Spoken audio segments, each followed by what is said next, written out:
வென்ற இடம் அது தேவரை காத்த இடம்.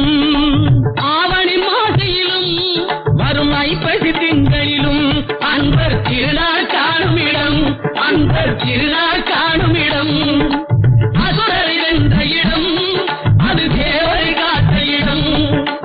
ஆவணி மாசையிலும் வரும் ஐப்பசி திங்களிலும் அன்பர் திருநாள் காணும் இடம், அன்பர் திருநாள் காணும் இடம். திருச்செந்தூரின் கடலோரத்தில் செந்தில் நாதன் அரசாங்கம் தேடி தேடி வருவோர்க்கெல்லாம் தினமும் கூடும் தெய்வாம்சம்.